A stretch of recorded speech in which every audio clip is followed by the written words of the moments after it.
Hare Krishna Guru Maharaj, please accept my humble obeisances. Glory to Srila Prabhupada. सभी भक्तों को मेरा सादर दंडवत प्रणाम है। तो अब हमारे टॉक का समय हो चुका है, विलंब हो चुका है। श्रीमान कृष्ण और प्रभु पूरे थे जैसे प्रतीक्षा कर रहे थे और हम भी प्रतीक्षा कर रहे थे। तो प्रभु जी हमारे बीच उपस्थित है आज के टॉक के लिए। सभी से अनुरोध है अपने नाम सबको विराम देकर आज का टॉक ध्यान पूर्वक श्रवण करें। हरे कृष्ण।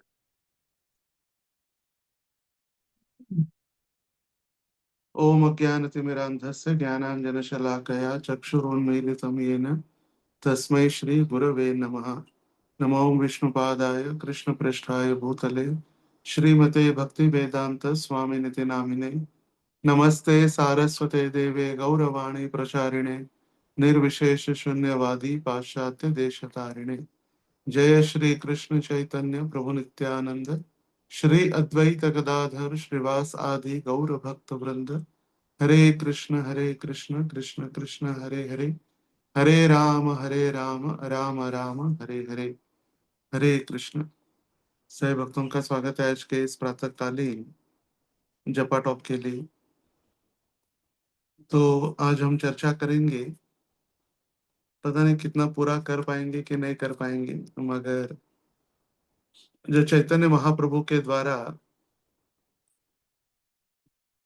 उनके जीवन काल में सबसे महत्वपूर्ण उन्होंने अलग अलग भक्तों को शिक्षाएं दी, उसमें से कई महत्वपूर्ण उनके अनुयायी रहे। रूप गोस्वामी, सनातन गोस्वामी, वृंदावन के 6 गोस्वामी। मगर चैतन्य महाप्रभु ने स्वयं अपने जीवन काल में हमें 8 महत्वपूर्ण श्लोक दिए, जिसको हम चैतन्य शिक्षाष्टकम कहते हैं। और इसका पाठ हम हर रोज मंदिर में तुलसी आरती के उपरांत और जप के पहले प्राय हर मंदिर में इसका पाठ होता है। और कई बार हम इसके ऊपर चर्चाएं भी कर चुके हैं और उसके ऊपर सेमिनार्स भी हम अटेंड करते हैं, चैतन्य शिक्षाष्टकम। और इसी के चलते हुए आज हम जो चैतन्य शिक्षाष्टकम का दूसरा श्लोक है, नाम नामकारी बहुधा निज सर्वशक्ति तत्रार्पिता नियमिता स्मरणेन कालः एतादृशी तव कृपा भगवन् ममापि दुर्दैवमीदृशमिह जनिनानुरागः। इस श्लोक का जो चैतन्य महाप्रभु वर्णन कर रहे कि नाम नामकारी बहुधा निज सर्वशक्ति, आपने अपने नामों में अनगिनत शक्तियां समर्पित की है और आपका नाम लेने के लिए हे भगवान कोई नियम या काल का भी प्रभाव नहीं है। मगर मैं इतना दुर्भाग्यशाली हूं कि ऐसे नामों में मेरा अनुराग उत्पन्न नहीं हो पाया। तो चैतन्य महाप्रभु यहाँ पर जो बतला रहे हैं कि भगवान ने सारी शक्तियां उनके नामों में रखी है और जब हम जप करते हैं तो ये सारी शक्तियां प्रकट होने लगती है। तो ऐसे अनगिनत शक्तियों में, जैसे वर्णन है शास्त्रों में, परास्त शक्तिर विदिदैव श्रूयते स्वाभाविकी ज्ञान बल क्रिया च न तस्य कार्यम करणम च विद्यते। परास्त शक्तिर विदिदैव श्रूयते, भगवान की अनगिनत शक्तियां हैं और उनकी इच्छाओं के द्वारा ही या इन शक्तियों के द्वारा ही भगवान का सारा कार्य चलता है और स्वयं भगवान को कुछ करने की आवश्यकता नहीं पड़ती। न तस्य कार्यम करणम च विद्यते, भगवान को स्वयं कोई कार्य करने की आवश्यकता नहीं होती। तो ऐसे अनगिनत शक्तियों का जो वर्णन यहाँ पर चैतन्य महाप्रभु कर रहे कि नामों में अनगिनत शक्तियां समर्पित की गई है। तो इसमें से कुछ महत्वपूर्ण शक्तियों के विषय में आज हम चर्चा करने का प्रयास करेंगे। कैसी कौन सी शक्तियां है जो चैतन्य महाप्रभु जो कह रहे भगवान ने अपने नामों में रख दी है और इन शक्तियों का क्या प्रभाव हमारे नाम जप में होता है या नाम जप करते हुए शक्तियां कैसे प्राय हमारे नाम जप पर प्रभाव डालती है, इसके विषय में हम चर्चा करेंगे। तो महत्वपूर्ण जैसे हमने कहा अनगिनत शक्तियां हैं, मगर महत्वपूर्ण जो 15 शक्तियों के विषय में हम चर्चा करने का प्रयास करेंगे। तो सबसे पहली है संपदा शक्ति। तो संपदा शक्ति, जो संपदा मतलब वेल्थ जिसको कहते हैं, जो हमारा दारिद्र्य नाशिनी या लक्ष्मी प्राप्ति शक्ति भी इसका नाम है। संपदा का और दो नाम, दारिद्र्य नाशिनी और लक्ष्मी प्राप्ति। तो ये लक्ष्मी मतलब भौतिक जगत का धन नहीं है। नहीं तो हम सोचेंगे चलो जब करेंगे तो हमें धन राशि की भी प्राप्ति होगी, नहीं। जब करेंगे तो हमें भौतिक संपत्ति प्राप्त होगी, नहीं। भगवान के धाम में लाखों लक्ष्मियां हाथ जोड़कर भगवान की सेवा के लिए खड़ी है। लक्ष्मी सहस्त्र शत संभ्रम सेव्यमानम गोविंदमादि पुरुषम तमहम भजामि। लक्ष्मी सहस्त्र शत संभ्रम सेव्यमानम, हजारों into hundreds of energy Lakshmi यहाँ पर भगवान की सेवा के लिए खड़ी है। तो यहाँ पर ये आध्यात्मिक शक्ति या हरिनाम की आध्यात्मिक संपत्ति जो है, जिसको हम अर्थ कह सकते हैं, और बाकी सारा तो फिर अनर्थ ही हो जाता है। या काला धन, ये सफेद धन है। हरिनाम या भगवान का नाम, हरिनाम की शक्ति, ये शुद्ध धन है। जैसे कुछ वर्ष पूर्व 2000 की जो करेंसी नोट्स थी वो बंद हो गए, और फिर सब लोग उसको बांट रहे थे या कई बार कहीं फेंक रहे थे, जाके दे रहे थे लाके मंदिरों में, बोले आप हमको चेंज करके दे दीजिए। क्योंकि कुछ समय बाद वो फिर अनर्थ हो गया, जो अर्थ था वो फिर अनर्थ हो गया। मगर चैतन्य महाप्रभु के द्वारा जो वर्णन किया गया शक्ति या जो संपदा शक्ति है, ये संपदा शक्ति के द्वारा ये भौतिक जगत की शक्ति की तुलना हम कभी नहीं कर सकते। जैसे उदाहरण के लिए बताया गया है, जो पारसमणि शिवजी के पास था, और वो पारसमणि उन्होंने सनातन गोस्वामी के पास दे दिया था। और सनातन गोस्वामी के पास वो पारसमणि तो था, और एक शिवजी का भक्त जब शिवजी के पास पहुंचा तपस्या करने के उपरांत, शिवजी ने शिवजी को कहा कि मुझे पारसमणि दीजिए। तो उन्होंने कहा, तो पारसमणि हमने सनातन गोस्वामी के पास रखा है, आप जाकर वृंदावन से प्राप्त कर सकते हैं। तो फिर वो व्यक्ति सनातन गोस्वामी को ढूंढने के लिए आया पारसमणि के शोध में। जब उसने देखा सनातन गोस्वामी की कुटीर देखकर तो सबसे पहले आश्चर्यचकित हो गया, अरे बाबा जी के पास तो होगा कि नहीं ये पारसमणि। क्योंकि पारसमणि का अर्थ है जिस भी वो मणि, जहां पर भी लोहा है उसको यदि हम स्पर्श करते तो लोहे का रूपांतर सोने में हो जाता है। लोहे को आप स्पर्श करो, जैसे आपके घर में लोहे की अलमीरा है, कपाट, उस अलमीरे को जैसे हम स्पर्श करेंगे तो पूरा लोहे का अलमीरा सोने में रूपांतरित होगा। यदि कोई लोहे का गेट है, ग्रिल, तो उसको यदि हम स्पर्श करते हैं तो फिर गेट भी सोने का हो जाएगा। तो जब इनकी कुटिया देखी उस व्यक्ति ने, तो ये समझ में आया, भाई इतना पारसमणि इनके पास है और ये भिखारी की भांति एक झोपड़ी या कुटिया में है। तो उनको डाउट लगा कि इनके पास होगा कि नहीं सबसे पहला। अरे देखिए, जिसके पास ये पारसमणि है क्यों झोपड़ी में रहेगा। तो फिर ये व्यक्ति गया और उन्होंने पूछा कि शिवजी ने मुझे आपका पता बताया और आपके पास जो पारसमणि है उसके इच्छा से मैं आया हूँ, तो कृपा करके वो पारसमणि मुझे दीजिए। तो उन्होंने कहा पारसमणि, अच्छा वो तो बाहर जो डस्टबिन रखा है, कूड़े का डब्बा है वहां पर है। बोले कूड़े के डब्बे में है? तो फिर वो आश्चर्यचकित हो गया, कूड़े के डब्बे में कोई पारसमणि कैसे रख सकता है।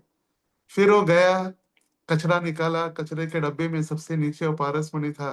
वो पारसमणि उसने उठाया और उसने थोड़ा लोहा भी लेकर आया था चेक करने की वे ऑथोराइज है कि नहीं।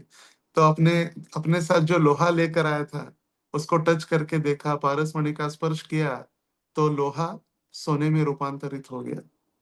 तो सोने में रूपांतरित होने के बाद उसने प्रश्न पूछा, अरे पारसमणि आपने कचरे के डिब्बे में क्यों रखा है। पहले फिर जाने दो, हमको क्या करना है, फिर निकल गया।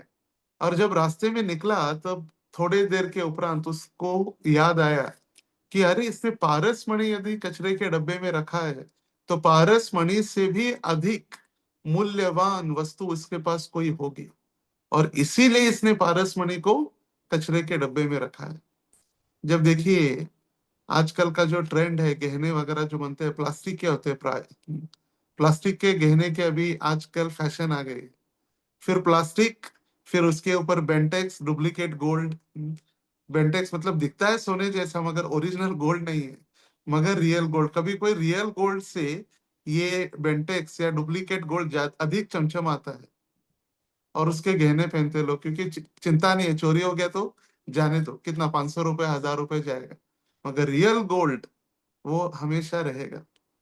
तो जब इसने सोचा कि कहीं ना कहीं इनके पास और अधिक मूल्यवान चीज होगी, तो वापस आया और कहा, स्वामी जी महाराज जी आप जो के पास इससे भी अधिक कोई मूल्यवान चीज है क्या? तो उन्होंने कहा हाँ है।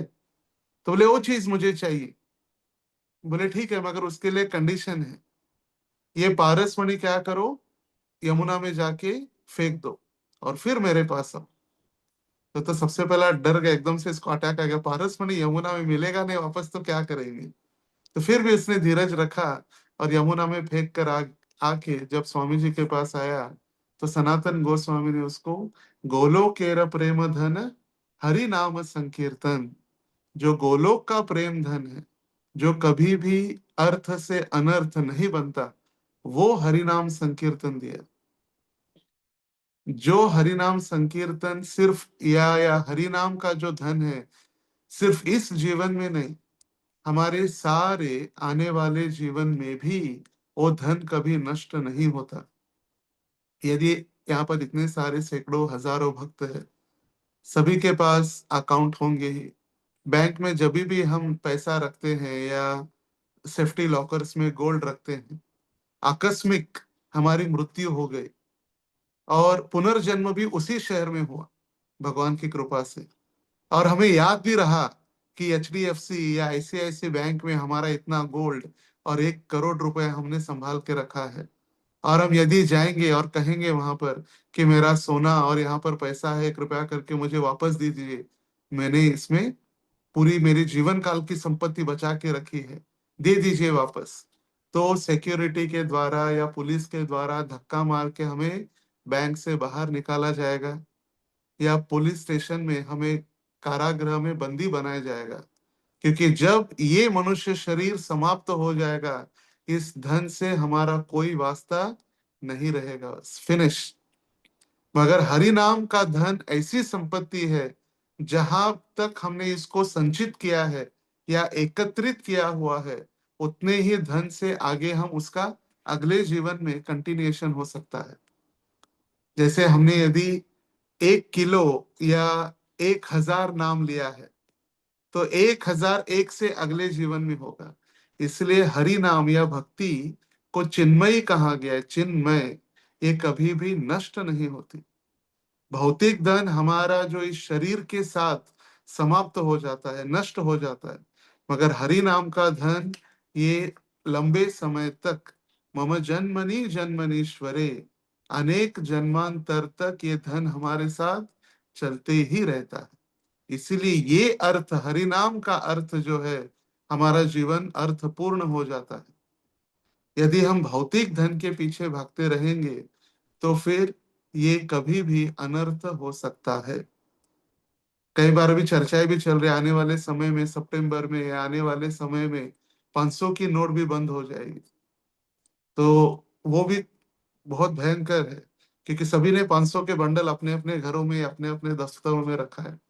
अच्छा है कि सभी जिन्होंने रखा है कि सितंबर में इसका अर्थ का अनर्थ होने के पहले जल्द से आप भू वैकुंठ में आकर दे सकते हैं उसको, मंदिर के कंस्ट्रक्शन के लिए। फिर पता चले मोदी जी ने रातों रात अनाउंसमेंट कर दिया और कल से 500 की नोट भी बंद हो रही है, तो फिर क्या करेंगे उसको रख के? क्योंकि हाल ही में हमने सुना तेलंगाना के मुख्यमंत्री मोदी जी से मिले और उन्होंने रिक्वेस्ट किया, अभी आने वाले समय में अभी इलेक्शंस होने वाली है और लोगों ने बहुत सारा धन बचा के रखा है नोट्स बांटने के लिए इलेक्शन के समय में। तो मोदी जी ये धन 500 की नोट्स बंद कर दीजिए, जिससे इलेक्शन सही से चले। बिना पैसे देकर वोट कोई व्यक्ति खरीदेगा नहीं फिर। तो ध्यान से, जिनके पास 500 के बंडल है, जपा टॉक के बाद हमारे हमसे संपर्क कर सकते हैं फिर डायरेक्ट। तो ये हो गया पहला, संपदा शक्ति, जो हमारी आध्यात्मिक दारिद्र्यता नष्ट कर देती है। दारिद्र्य नाशिनी। ये दारिद्र्य, आध्यात्मिक दारिद्र्य, ये नष्ट करती है। जैसे इसका ज्वलंत उदाहरण है श्रीधर कोला बेचा। कोला मतलब केला। और जो श्रीधर केला बेचने वाले थे, केले और केल के फूल, केले के पत्ते बेचते थे, और एकदम गरीब थे। और कई सारे भक्त या कई सारे बड़े उद्योजक, बिजनेसमैन और अमीर व्यक्ति 3 स्टार 5 स्टार होटल में रहते, मगर श्रीधर कोलाबेचा अनलिमिटेड स्टार होटल में रहते थे। क्योंकि उनके घर के छत पर इतने सारे छेद थे, इतने सारे छेदों से पूरे आकाश के सारे जो चांदनी थी वो दिखाई पड़ती थी। Unlimited star. इतने गरीब थे, मगर हृदय से दारिद्र्य नहीं थे, हृदय से बहुत अमीर या श्रीमंत थे। और इसीलिए चैतन्य महाप्रभु आकर जबरदस्ती उनके केले लेते, केले खाते। और इनका नियम था, जितना भी केले या केले के पत्ते, केले के फूल बेचते, उसकी आधी धनराशि गंगा पूजा और वैष्णव में लगाते। देखिए, पहले इतनी गरीबी, और गरीबी में भी 50% भगवान की सेवा में।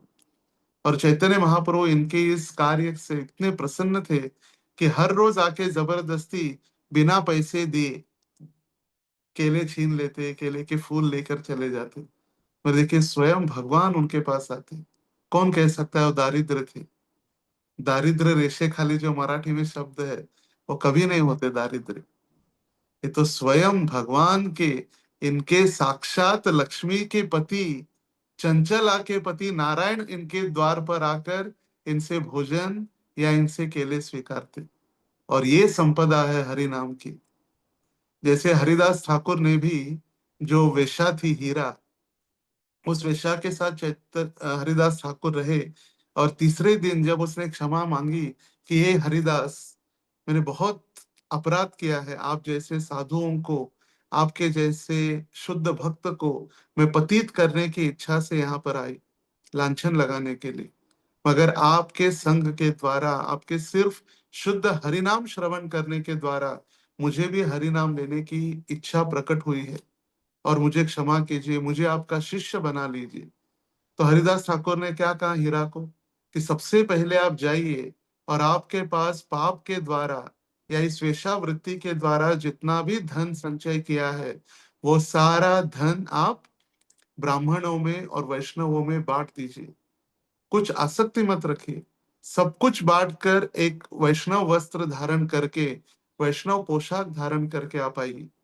मुझे आपकी इच्छा पता थी, इसीलिए मैं यहाँ पर 3 दिन रुका हूँ, नहीं तो मैं कभी ये गांव छोड़कर आगे प्रचार हेतु चला जाता।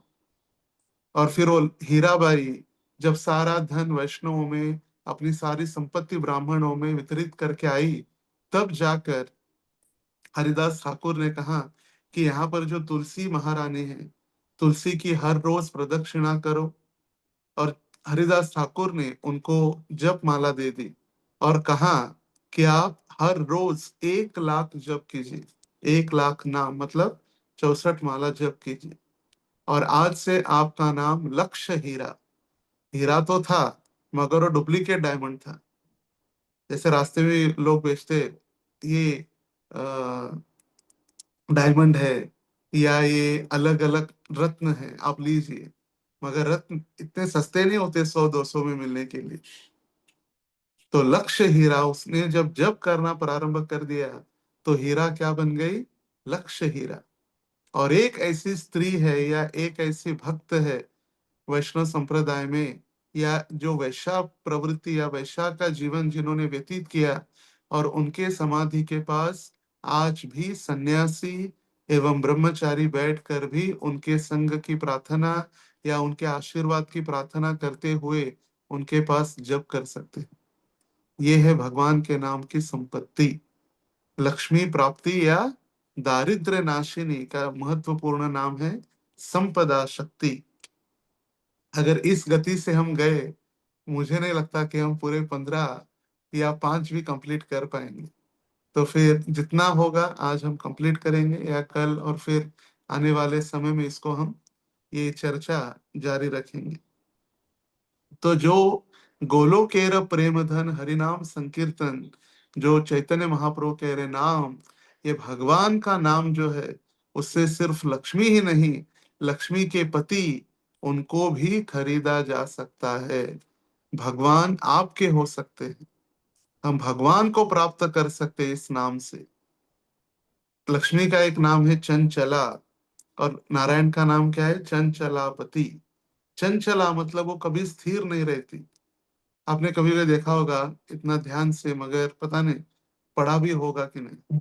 जब कोई भी नोट होती है, करेंसी नोट, 500 की हो या 10 की हो या 200 की हो, इसके ऊपर लिखा होता है कि मैं धारक को 500 रुपए देने का वचन देता हूं। जिसने धारण किया है या जिसके हाथ में है उसकी वो है, दूसरे के हाथ में चली गई तो दूसरे की लक्ष्मी हो गई। इसीलिए उनको कहा गया है चंचला। और नारायण का नाम है चंचलापति, ऐसे लक्ष्मी के जो पति है। और यदि हम नारायण का नाम लेते हैं तो नारायण के सिवा लक्ष्मी नहीं रहती। सदैव उनके चरणों की सेवा, दासत्व जिन्होंने स्वीकार किया है, सदैव उनके साथ रहती है। और इसीलिए जब हम नारायण की सेवा करते हैं तो अपने आप लक्ष्मी भी हमें प्राप्त होती है। और ये नारायण को हम प्राप्त कर सकते हैं किससे? भगवान के नाम लेकर। अहम भक्त पराधीन, मैं भक्तों के अधीन हो जाता हूं। वही सनातन गोस्वामी का वर्णन किया गया है। जब सनातन गोस्वामी मदन मोहन के विग्रहों को लेकर अपने साथ एक कपड़े में बांध कर उनको भ्रमण करते रहते थे हर रोज, और भोग लगाते क्या? आटे में, गेहूं के आटे में थोड़ा सा पानी मिलाकर उसको सेकते अग्नि पर, और जो कंडे होते, गोबर के कंडे, या अग्नि पर थोड़ा सेक कर भगवान को भोग लगाते। एक बार मदन मोहन कहने लगे कि कम से कम उसमें थोड़ा नमक तो डालो भाई, कुछ टेस्टी नहीं है, क्योंकि सिर्फ गेहूं का आटा और पानी है। कम से कम नमक तो थोड़ा डालते तो थोड़ा स्वाद आ जाता। तो सनातन गोस्वामी कहने लगे, आज आप नमक मांग रहे हैं, कल घी मांगेंगे तो मैं कहाँ से लेकर आऊं? मैं तो सन्यासी या वैरागी का जीवन मैंने लिया, प्राप्त किया है। तो इसीलिए देखिए भगवान फिर कहे ठीक है भाई, चुपचाप यही तो मिल रहा है, इतना तो खा के हम रह सकते, नहीं तो आदमी फिर इसके आगे और कुछ भी नहीं खिलाएगा, फिर ये भी बंद कर दे। तो भक्त पराधीन, हम भक्त, मैं भक्तों के अधीन हो जाते भगवान हमारे शुद्ध नाम और शुद्ध भक्ति के द्वारा। दूसरी शक्ति है भुवन पावनी शक्ति। भुवन पावनी शक्ति मतलब भगवान नाम का जप करने वाला व्यक्ति जहां भी कदम रखता है वो भूमि पावन हो जाती है, या उस भूमि को वो पावन कर देता है। जैसे भागवत के प्रथम स्कंद में ही महाराज युधिष्ठिर विदुर जी से कहते हैं कि भवद्विधा भगवता तीर्थ भूता स्वयं विभो तीर्थी कुर्वन्ति तीर्थानि स्वांतस्थेन गताभृता। जहां पर भी आप जैसे महान भक्त विचरण करते हैं वो स्थान धाम बन जाता है या तीर्थ बन जाता है। क्यों? क्योंकि जो व्यक्ति भगवान का नाम लेकर जिसका हृदय शुद्ध हो जाता है, भगवान उसके हृदय में निवास करते हैं। तोमार हृदय सदा गोविंद विश्राम। गोविंद कहाँ पर विश्राम करते हैं? हृदय में। जैसे भगवान कहे भगवत गीता में, हृदय देशे अर्जुन तिष्ठति। हृदय नामक एक देश है, वहां पर अर्जुन मैं वास करता हूँ। मगर हम सभी ने हमारे हृदय में तथा कथित, जो भाड़े करो मराठी में कहते हैं, या हमने अपना किराएदारों को रखा है हृदय में। सिने स्टार्स हो, क्रिकेटर्स हो, हमारे अलग अलग चहीते हो, इन सारे लोगों को हमने हृदय में भर के रखा है। तो जब तक हम इनको खाली नहीं करेंगे, किराए का घर, भाड़्याचं घर खाली कर, ये किराए का जो घर है उसके मालिक कौन है? स्वयं भगवान है। हृदय अर्जुन तिष्ठति, हृदय भगवान का स्थान है।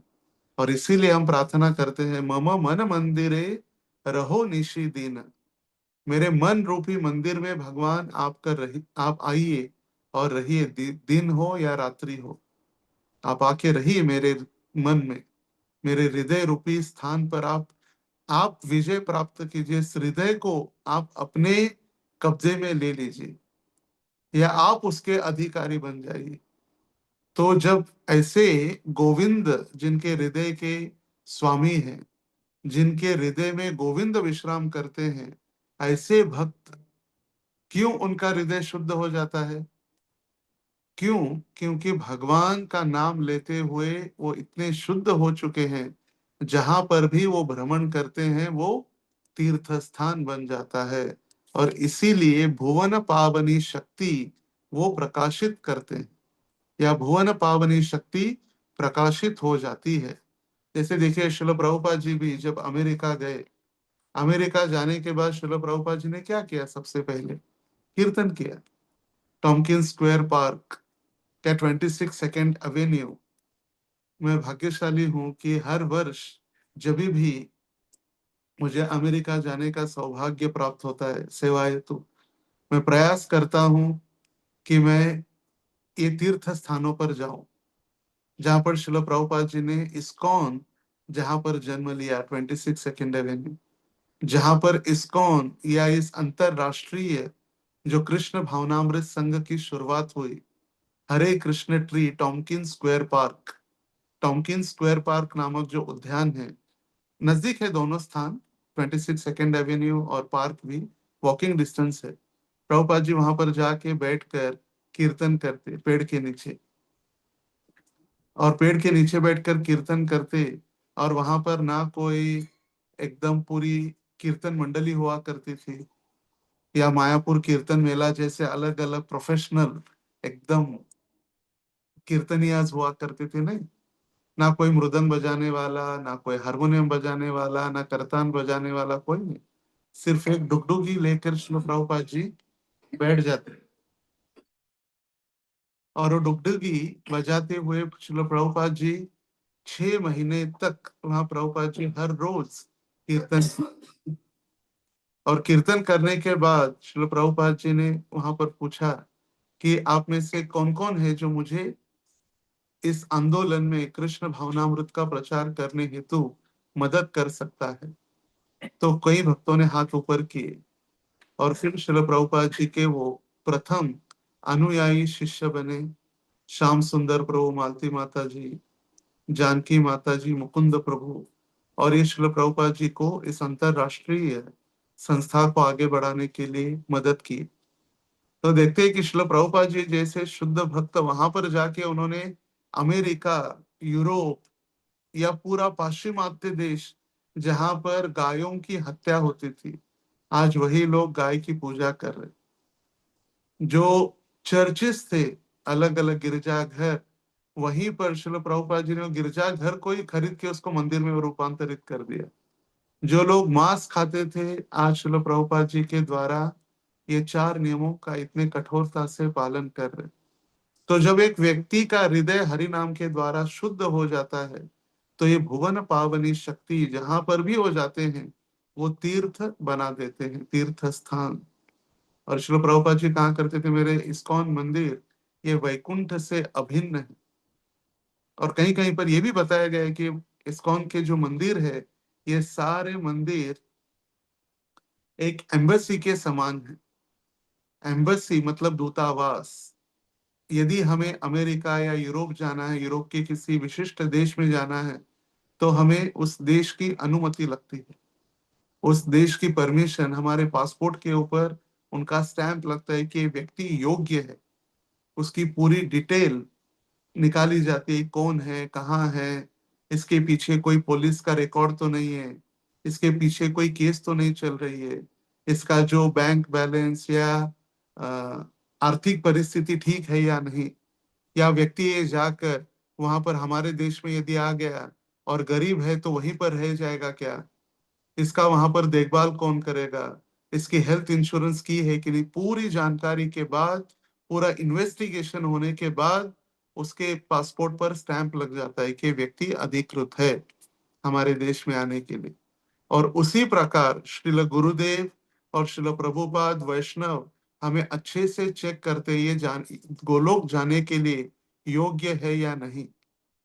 इसका आचरण, इसकी साधना, इसकी भक्ति, इसका नाम जप, इसकी स्वाध्याय, ये सारा जब चेकअप होता है, चेकिंग होती है सारी आध्यात्मिक दृष्टि से, और तब गुरु महाराज हमारे हृदय नामक जो पासपोर्ट है या आत्मा के ऊपर हमें स्टैंप लग जाते हैं, क्योंकि शरीर तो यहीं पर रहने वाला है। तो आत्मा के ऊपर जब स्टैंपिंग हो जाता है कि ये व्यक्ति गोलोक या वैकुंठ जाने के लिए तैयार है, तभी हमें गोलोक धाम या वैकुंठ जाने के लिए अनुमति प्राप्त होती है। वहां पर कोई घुसखोरी नहीं हम कर सकते। थोड़ा सा टेबल के नीचे से ले लो, एडजस्ट कर दो, या टेबल के ऊपर से ले लो, या थोड़ा प्रसाद ले लो, नहीं। रोज 4 गुलाब जामुन एक्स्ट्रा ले लीजिए, थोड़ा सा पहले मुझे नंबर दीजिए प्रसादों में। या प्रभु जी क्या कीजिए, सर्विंग जब चलेगा ना, पीछे से आ जाता हूँ, थोड़ा सा डिब्बे में डाल के दीजिए। कुछ नहीं मिलने वाला है, कोई डब्बा नहीं है, कोई साइकिल नहीं है, कोई थाली नहीं है। बस सिर्फ हमारी आत्मा या हृदय शुद्ध हो जाएगा गुरु और वैष्णव के आशीर्वाद से, तभी हम भगवान के धाम में वापस प्रस्थान कर सकते हैं। तो आज सिर्फ हमने ये 2 शक्तियों का वर्णन, वो भी संक्षिप्त रूप से किया है, संपदा शक्ति और भुवन पावनी शक्ति। तो ये 2 शक्तियों का वर्णन करके हम यही रुकते हैं, क्योंकि समय पूर्ण हो चुका है। और तीसरी शक्ति जो है सर्व व्याधि विनाशिनी, सर्व दुख हारिणी, ऐसे अलग अलग जो शक्तियां हैं उसको आने वाले समय में हम जारी रखेंगे। हरे कृष्णा कृष्ण कृष्ण हरे हरे, हरे राम राम राम हरे हरे। श्री हरिनाम प्रभु की जय। समवेत गौर भक्त वृंद की जय। बहुत पद्माली बहुत प्रभु। आज के इस सत्र के लिए टाइम कम था, फिर भी आपने इतना महत्वपूर्ण टॉपिक इतने सरल शब्दों में हम सभी के सामने रखा, सभी भक्तों को लाभान्वित किया। तो सभी भक्तों से अनुरोध है, हमारी परंपरागत पद्धति से महामंत्र का उच्चारण करके हम श्रीमान कृष्ण प्रभु का हृदय पूर्वक आभार व्यक्त करते हैं आज के इस सत्र के लिए। हरे कृष्णा कृष्ण कृष्ण हरे हरे, हरे राम राम राम हरे हरे। और आप सभी से अनुरोध है कि आज जो डिस्कशन हुआ उसका मनन भी कीजिए और लिख के रखिए कहाँ हम रुके हैं, सो दैट नेक्स्ट टाइम जब भी कृष्ण प्रभु हमारे बीच आएंगे तो इस टॉपिक को हम आगे बढ़ाएंगे। तो पूरा जो इम्पोर्टेंट सब्जेक्ट मैटर है, विषय वस्तु है, उसको हम पूरा कवर करेंगे। तो पुनः प्रभु जी आपको आभार व्यक्त करते हुए आज के सत्र को हम यही विराम देते हैं। श्री हरिनाम प्रभु की जय, हरे कृष्ण महामंत्र की जय, श्रील प्रभुपाद की जय, परम पूज्य श्री लोकनाथ स्वामी गुरु महाराज की जय। वंशा कल्पतरुभ्यश्च कृपा सिंधुभ्य एव च पतितानां पावनेभ्यो वैष्णवेभ्यो नमो नमः। अनंत कोटि वैष्णववृंद की जय।